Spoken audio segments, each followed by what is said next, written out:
Validation nationale des documents de politique sectorielle du ministère des Sports. L'événement a eu pour cadre le Palais des Congrès de Cotonou. Retour en images et en son. Les règles douloureuses au travail sont un véritable casse-tête pour les femmes alors que des voix ne se lèvent presque pas pour l'adoption d'une loi de congé menstruel. Le magazine de la rédaction a retrouvé dans ce journal. Et puis en interactualité aux USA, Donald Trump poursuivi pour fraude fiscale. L'ancien président américain est accusé d'avoir manipulé la valeur de ses actifs à des fins frauduleuses. Mesdames, Messieurs, bienvenue à cette livraison de l'information sur Speedline Télévision. Le Palais des Congrès de Cotonou a servi de cadre ce jeudi à la validation nationale des documents de politique sectorielle du ministère des Sports. Objectif amender les 10 documents afin qu'ils soient très prochainement introduits en Conseil des ministres. C'est le ministre des Sports, Oswald Omeki, qui a lancé les travaux. Une vision pour les prochaines années dans les secteurs sport, loisirs et jeunesse. Le ministre Oswald Omeki et ses cadres ont élaboré 3 documents de politique dans ces différents secteurs. Le travail a été soumis à la validation de l'ensemble des acteurs de la chaîne ce jeudi 22 septembre à Cotonou. Vous le savez, le chemin a été long.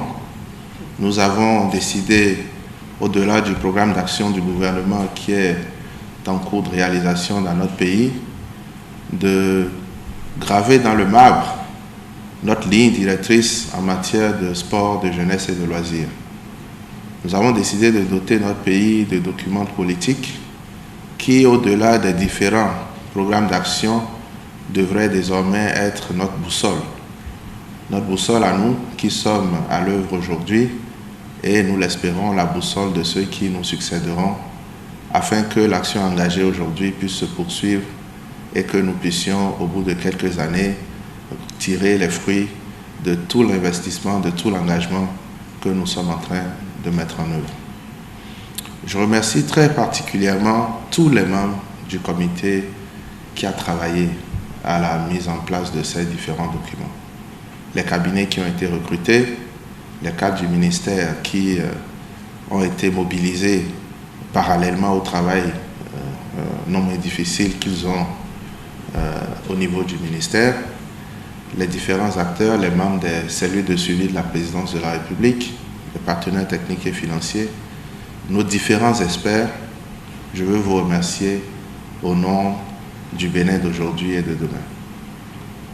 Je veux également dire que quand nous avons reçu les premiers documents, nous les avons partagés à un certain nombre d'acteurs, des acteurs qui n'étaient pas forcément dans les différents comités de travail et qui ont enrichi ces différents documents de leurs réflexions, de leurs contributions. À ma connaissance, il y a eu un peu moins de 500 contributions sur l'ensemble des 3 documents. J'ai bon espoir que cette belle journée, qui est une journée importante pour notre pays en matière de sport, de loisirs et de jeunesse, sera gravée dans l'histoire de notre pays et que dans quelques heures, quand il sera temps de présenter le rapport, chacun de vous aura dit tout ce qu'il pense de bien pour le développement du sport, de la jeunesse et des loisirs dans notre pays. En matière sportive, la vision déclinée est qu'à l'horizon 2030, le Bénin dispose dans toutes les disciplines sportives d'une organisation efficace, de compétences techniques avérées et de ressources matérielles et financières suffisantes pour se hisser au rang des grandes nations sportives. Les chefs d'État et de gouvernement de la CEDEAO ont tenu un sommet extraordinaire ce jeudi à New York. Cette rencontre a essentiellement été consacrée à la situation de la Guinée-Conakry et au conflit entre le Mali et la Côte d'Ivoire au sujet des 46 soldats détenus à Bamako. Précision avec Kenneth Egawi.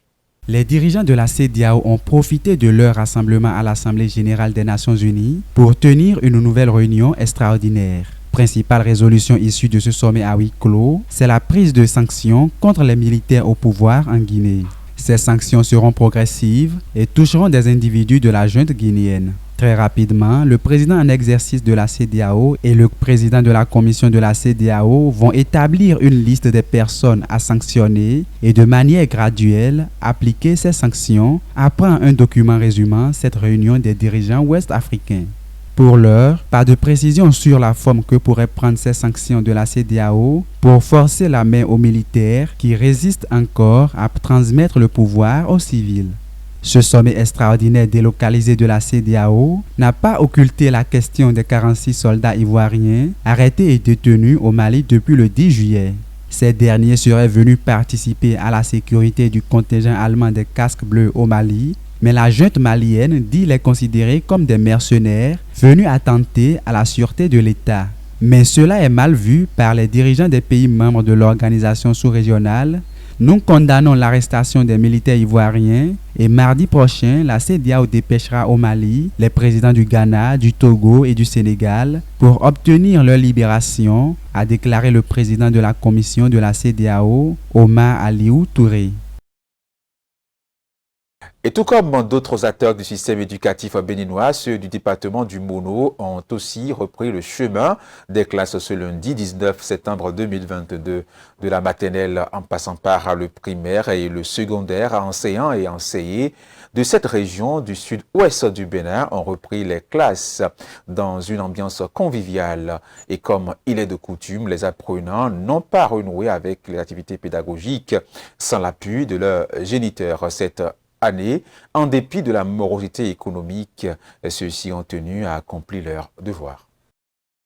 CEG 1 Toutou, dans la commune de Khoyogbe. Dans cette classe de 3e, les apprenants suivent le cours d'histoire et géographie, une matière qui a ouvert chez eux le bal des activités pédagogiques en ce début de rentrée. Vous suivez? C'est ce matin que nous venons d'avoir notre premier professeur qui fait histoire et géographie. Au niveau de l'administration, les inscriptions des nouveaux élèves évoluent normalement. Par contre, quant aux anciens, l'on joue les prolongations. La plupart n'étant pas encore revenus du Nigeria, où ils sont partis depuis des mois pour des activités de vacances. Ce phénomène qui se répète à chaque reprise des classes est un mal à la carapace dure, devenu une tradition dans le milieu, ce que déplore le premier responsable de ce lieu d'acquisition de savoir. Vraiment, notre milieu ici, c'est un milieu un peu compliqué parce que la majorité des enfants vont au Nigeria pendant les vacances. Donc le retour, c'est un peu difficile. Pour eux, ils se disent une semaine encore après la rentrée, ce n'est pas encore grave, alors que les choses ne sont plus comme avant. Les cours démarrent réellement le premier jour. Dans les cours privés, l'école s'est aussi éveillée après la trêve. Dans cette classe de seconde AB, le professeur d'anglais est à l'œuvre. Dans l'ensemble, les cours de la première journée ont été bien faciles. Puisqu'on nous a donné, je suis prêt à tenir le rythme. À la maternelle, les bouts de chou ont également signé leur retour, tout comme leurs aînés du primaire.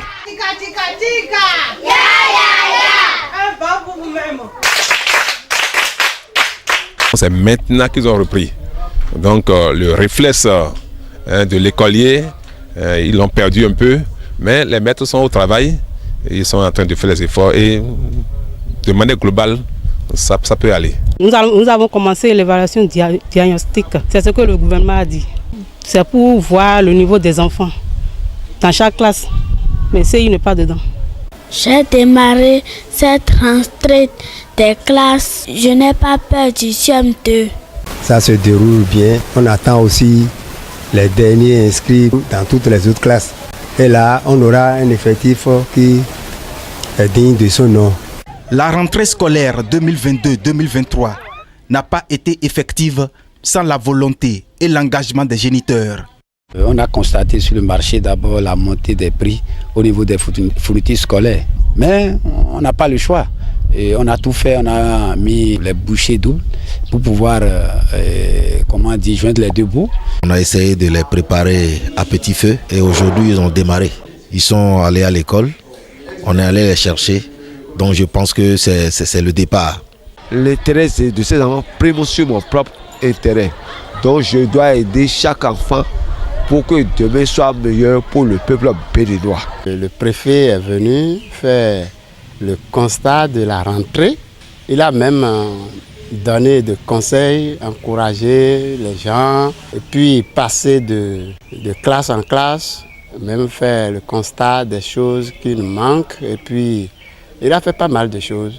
En raison de la morosité économique, la mansuétude des responsables d'établissement est vivement implorée afin qu'ils accordent du temps aux parents d'élèves dans leurs obligations de s'acquitter des premières tranches des frais de scolarité. Vous savez, le temps est un peu difficile pour tout le monde. Qu'ils patientent un peu par rapport à la contribution et qu'on sort. Parce que quand ça commence comme ça, les parents sont un peu fatigués. Ça pèse beaucoup sur eux. C'est donc reparti pour d'intenses moments d'activité pédagogique. Enseignants et enseignés, chacun est appelé à jouer de son côté sa partition pour l'amélioration des résultats de fin d'année.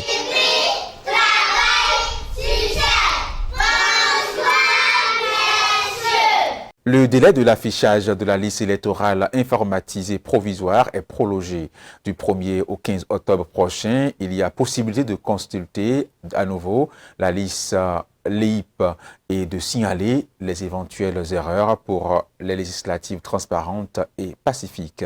Ce mardi 20 septembre 2022, le mandataire de la NIP, Cyril Bouyguedi, l'a annoncé au cours d'une séance de travail avec les membres des organisations de la société civile du Bénin. Reportage. Nous plaidons pour que la NIP prolonge encore la période de publication de la liste électorale informatisée provisoire. Parce que nous avons constaté que les populations ne sont pas sorties pour aller consulter ces listes. Des doléances qui ont reçu un écho favorable. Les populations ont une nouvelle chance de consulter et faire corriger leur identité sur la liste électorale, même passé le délai du 8 au 22 septembre 2022. Je voudrais donc vous rassurer que des dispositions sont en cours afin qu'on puisse avoir des actes réglementaires d'application les plus adaptés et les plus soutenables pour la prise en charge des préoccupations soulevées. Et donc, je voudrais vous rassurer, Madame la Présidente, que sur la base de votre plaidoyer, l'Agence nationale d'identification des personnes, en tenant compte des différents transferts que les gens ont eu à faire, des différentes corrections que les gens ont eu déjà à faire pendant une dizaine de jours, affichera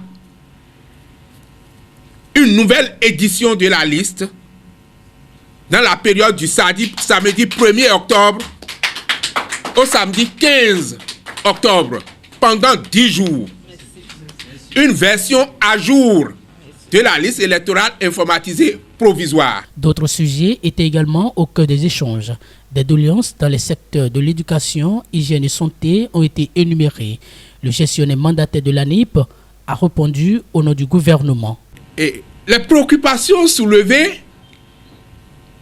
ont été collectées effectivement auprès des populations, mais sans être accompagnées d'une collecte au niveau institutionnel pour voir les efforts que les pouvoirs publics sont en train de faire dans ce domaine. Jamais dans notre pays, depuis les indépendances, on a pu se préoccuper de l'accès de la population à l'eau potable que ce qu'on est en train de faire sous le régime de son Excellence M. Patrice Talon.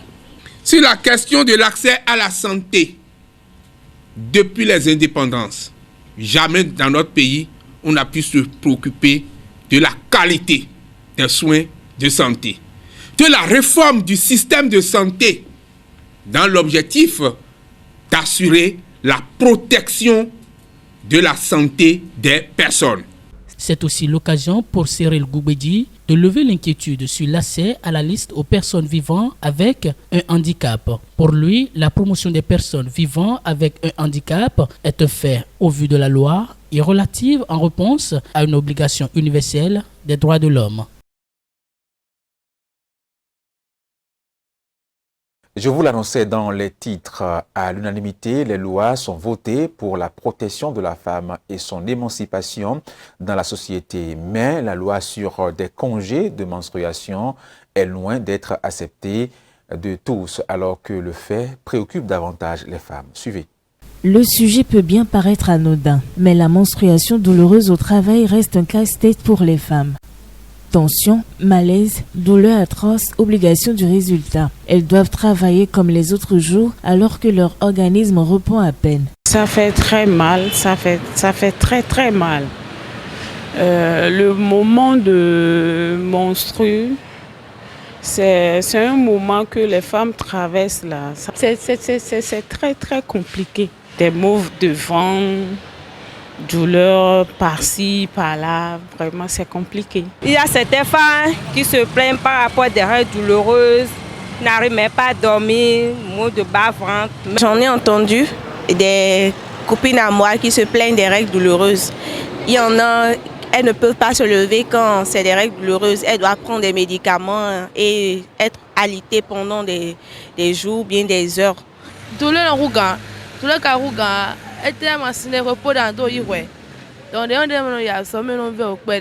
Les premiers jours des règles qui sont comme ça et après ça passe. Même pour certaines personnes, c'est tout le temps que les règles vont durer qu'elles doivent rester alitées et prendre des médicaments. Une situation normale selon le journal des femmes. Les douleurs sont dues à la contraction du muscle utérin appelé le myomètre. C'est l'un des muscles les plus puissants de notre corps. Lors du cycle menstruel, la muqueuse utérine appelée l'endomètre s'épaissit et devient très vascularisée afin de se préparer à l'accueil de l'embryon. Cependant, l'intensité du mal n'est pas proportionnelle chez toutes les femmes. Une femme sur deux endure les règles douloureuses, à en croire l'Organisation mondiale de la santé. En Indonésie, une loi adoptée en 2003 prévoit 1 ou 2 jours de congés payés en début de cycle menstruel. Seulement les employés doivent notifier à leurs employeurs la date de prise de ces congés. Avant l'Indonésie, la loi était en vigueur en 1947 au Japon. D'autres pays comme la Taïwan, la Corée du Sud, la Zambie ont suivi après. En Afrique de l'Ouest, elle n'est pas encore proposée dans un pays. Les femmes en menstruation douloureuse sont obligées de se rendre au service et de travailler normalement. Pour Nikita, journaliste en santé et blogueuse, il est bien possible de passer la période de menstruation au travail. Boire assez d'eau, se reposer aux heures de pause, éviter le stress, penser au kit de règles au travail, avoir sur soi quelques médicaments antidouleurs. Sortir de temps en temps prendre de l'air et s'oxygéner plusieurs fois par jour. Prioriser des aliments riches en magnésium et en oligo-éléments. Les règles, c'est naturel, mais pas la douleur.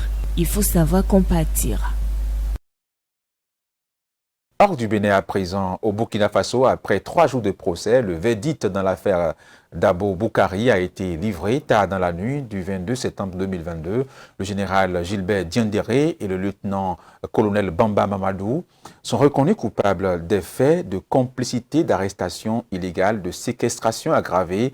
L'infraction de recel de cadavres n'a pas été retenue par le tribunal car étant frappée par le délai de prescription. Le tribunal de grande instance de Ouagadougou a condamné jeudi à des peines allant de 10 à 30 ans de prison 3 accusés pour l'assassinat en 1990 de l'étudiant Boukari Dabo. Il s'agit du général Gilbert Diendéré, du colonel Mamadou Bamba et enfin du sergent Victor Magloire Ayoubaré, absent du procès et jugé par contumace. Leur avocat, maître Latif Dabo, s'est dit surpris du verdict. Tout le débat tournait sur le fait que on a 2 personnes, en l'occurrence Bamba et notre client, qui étaient là et qui sont toujours là, et se poser la question de leur responsabilité dans ces faits, car ils étaient tous poursuivis pour des faits de complicité. Donc, vous dire en cette soirée, en tant qu'avocat de la défense, que la vérité a été dite avec des condamnations telles que nous les avons entendues, comprenez qu'il y a une ligne que je ne saurais franchir. Le verdict dépasse largement la réquisition du parquet qui avait réclamé 7 ans ferme. Mais pour l'Association nationale des étudiants burkinabés des années 90, cette condamnation est méritée. Nous pouvons dire que justice a été rendue pour notre camarade Dabo Boukari qui a été effectivement assassiné le 19 mai 1990, donc au sein du Conseil de l'Entente. Donc nous sommes satisfaits de ce verdict. Alors qu'il a fallu attendre la fin de son régime en 2014 pour voir les premières inculpations dans ce dossier, Blaise Compaoré, l'ancien président du Faso, n'a pas été poursuivi dans cette affaire. L'Espagne justifie l'usage de la force contre les migrants de Melilla, appelés à donner des explications sur ce drame depuis des mois par plusieurs groupes parlementaires. Le ministre espagnol s'exprimait plutôt pour la première fois devant les députés à ce sujet. Sur ces images datant du 24 juin dernier, près de 2000 personnes tentant d'escalader les barrières grillagées qui séparent l'enclave espagnole de Melilla du territoire marocain. Ces demandeurs d'asile et réfugiés pour la plupart ont été violemment reprimés par les forces de police marocaines et espagnoles, selon plusieurs rapports d'associations des droits de l'homme, dans ce qui est communément appelé le drame de Melilla. Sauf que ce mercredi, devant les députés, Fernando Grande Marlaska, ministre espagnol de l'Intérieur, a balayé du revers de la main ce rapport. Selon lui, l'action de la garde civile ainsi que de la police a permis de contenir l'attitude violente des assaillants grâce à l'emploi opportun et proportionné du matériel à leur disposition. En effet, ces hommes entrayés ont usé de gaz lacrymogène et de balles en caoutchouc. Près de 27 personnes sont mortes et plusieurs dizaines d'autres blessées. Pour sa part, le Maroc admet 23 morts. Programmé mercredi à Nador, le procès de 15 personnes d'origine soudanaise arrêtées lors de violents affrontements avec les forces de l'ordre marocaines à la veille du drame du 24 juin a été ajourné au 28 septembre prochain pour des raisons de procédure.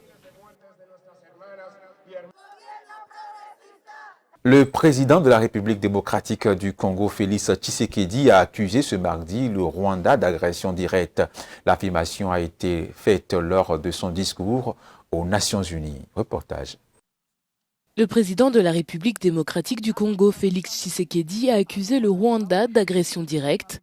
Mardi, lors de son discours aux Nations Unies, il a en effet de nouveau reproché à l'armée rwandaise d'avoir soutenu le M23, notamment dans l'abattage d'un hélicoptère de maintien de la paix de l'ONU en mars, qui a fait 8 morts, 6 Pakistanais, un Russe et un Serbe. Les Nations Unies ont évité de blâmer les rebelles tout en exprimant leur inquiétude face à la résurgence du groupe. En dépit de ma bonne volonté et de la main tendue du peuple congolais pour la paix, certains de nos voisins n'ont trouvé mieux que de nous remercier par l'agression et le soutien des groupes armés terroristes qui ravagent l'Est de la République démocratique du Congo. C'est le cas actuellement du Rwanda. L'implication du Rwanda et sa responsabilité dans la tragédie que vivent mon pays et mes compatriotes des zones occupées par l'armée rwandaise et ses alliés du M23 ne sont plus discutables. En août dernier, à Kinshasa, le secrétaire d'État américain Anthony Blinken a également déclaré que des rapports crédibles faisaient état d'une implication rwandaise. Le Rwanda a nié les accusations et son président Paul Kagame doit s'exprimer devant les Nations Unies mercredi. En Afrique du Sud, l'électricité est absente dans les ménages depuis peu. Les pannes affectent d'autres services publics comme l'approvisionnement en eau dans certaines régions, les pompes électriques s'arrêtant donc de fonctionner.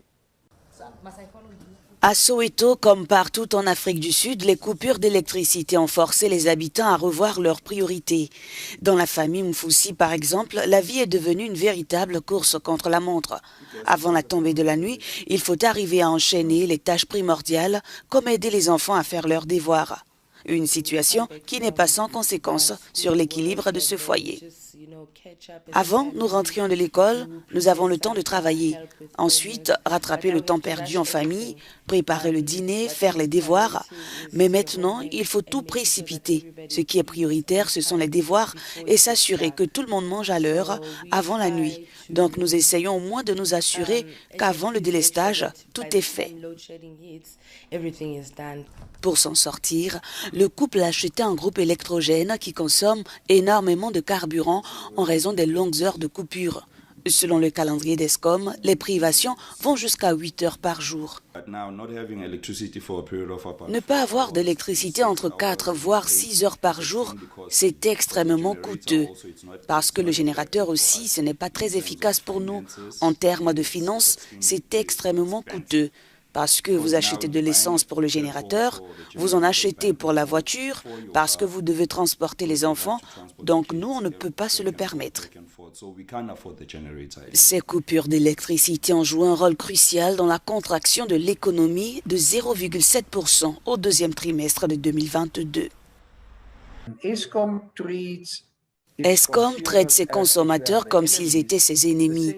On a l'impression qu'Escom crie aux gens « Vous consommez trop d'électricité, vous êtes dans l'erreur ». Escom devrait à nouveau rétablir sa crédibilité dans la société civile auprès du grand public, afin que la société civile et le grand public puissent soutenir Escom dans son engagement avec le gouvernement afin de surmonter les limitations dans la fourniture d'électricité que le gouvernement a imposées à Escom. Les pannes affectent également d'autres services publics comme l'approvisionnement en eau dans certaines régions. La tension monte en Iran après 6 jours de manifestations contre la mort d'une jeune femme arrêtée par la police des mœurs. Ce jeudi, au moins 31 civils ont été tués selon une ONG basée à Also. Mais officiellement, les médias d'État évoquent 17 morts parmi les manifestants et les policiers. Pour sanctionner, le gouvernement coupe l'Internet dans le pays. Près d'une semaine après la mort de Mahsa Amini, arrêté pour un voile mal ajusté, la colère continue de s'exprimer en Iran. Des manifestations d'ampleur ont lieu dans plusieurs villes à travers le pays depuis maintenant 6 jours. Et le bilan des affrontements avec les forces de l'ordre ne cesse de s'alourdir. Ce jeudi, un média d'État a évoqué 17 morts, dont des manifestants et des policiers, mais sans donner plus de détails. Une ONG iranienne basée à Oslo évoquait au moins 31 civils tués. Les gardiens de la Révolution dénoncent une guerre médiatique à outrance et une conspiration vouée à l'échec. En outre, les autorités ont coupé l'accès à Instagram et WhatsApp, les applications les plus utilisées en Iran, alors que l'accès à Internet est largement filtré ou restreint par le pouvoir. Ces protestations sont parmi les plus importantes en Iran depuis celle de novembre 2019, déclenchée par la hausse des prix de l'essence en pleine crise économique. Il annonçait également dans les titres aux USA, Donald Trump poursuivi pour fraude fiscale. L'ancien président américain est accusé d'avoir manipulé la valeur de ses actifs à des fins frauduleuses. La procureure générale de l'État de New York, la démocrate Letitia James, a annoncé ce mercredi des poursuites pour fraude fiscale contre Donald Trump. La plainte au civil cible l'ancien président des États-Unis, mais aussi ses enfants et son groupe, la Trump Organization. Après avoir enquêté pendant 3 ans sur leurs pratiques financières, la procureure les accuse d'avoir délibérément manipulé les évaluations des actifs du groupe pour obtenir des prêts plus avantageux auprès des banques ou pour réduire ses impôts. Le groupe comprend des clubs de golf, des hôtels de luxe et d'autres propriétés.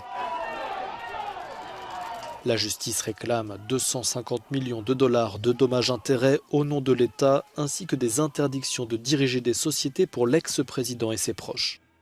Donald Trump a réagi et dénonce une nouvelle chasse aux sorcières infondée, orchestrée à des fins politiques. Et c'est tout pour ce journal, mesdames, messieurs. Merci de l'avoir suivi. Restez fidèles à nos programmes et portez-vous bien.